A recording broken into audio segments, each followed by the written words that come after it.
Hello दोस्तों, आप सभी का स्वागत है आपके अपने यूट्यूब चैनल में। दोस्तों, सुप्रीम कोर्ट ने आज एक बहुत बड़ा फैसला सुनाया है। जेटेट वर्सेस सीटेट का जो केस चल रहा था और काफ़ी महीनों से इसका इंतज़ार था, आज सुप्रीम कोर्ट ने दोस्तों उसका फैसला सुना दिया है। दोस्तों, इस फैसले में सीटेट की हार और जेटेट की जीत हुई है। ये भी कहा जा सकता है दोस्तों कि सीटेट वालों के लिए एक बुरी खबर है और जेटेट वालों के लिए एक अच्छी खबर है।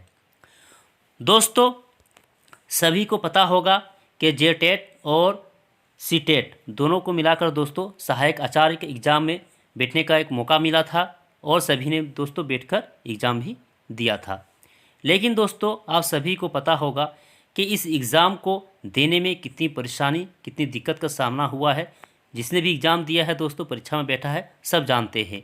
एक वैकेंसी के लिए दोस्तों चार पेपर का एग्ज़ाम लिया गया और एक पेपर दोस्तों कभी रांची में जाके देना पड़ा है, कभी बोकारो में जाके देना पड़ा है, तो कभी धनबाद या कभी जमशेदपुर में जाके देना पड़ा है। तो वो तो परेशानी अलग है दोस्तों, है ना। पैसा खर्चा हुआ वो तो अलग बात है। लेकिन दोस्तों यहाँ पर है ना, सभी का सपना था कि इस बार सहायक आचार्य में दोस्तों है ना मेरा सिलेक्शन हो जाएगा, काफ़ी उम्मीद थी। लेकिन दोस्तों ये सपना टूट गया क्योंकि सीटेट को दोस्तों है ना इससे अब बाहर कर दिया गया है। तो दोस्तों बहुत बड़ा फैसला है सुप्रीम कोर्ट का और काफ़ी दुख है दोस्तों सीटेट कैंडिडेट वालों का। ठीक, तो अब देखते हैं दोस्तों राज्य सरकार क्या करता है इसके बारे में। जो भी होगा दोस्तों आप लोगों तक खबर पहुंच जाएगी।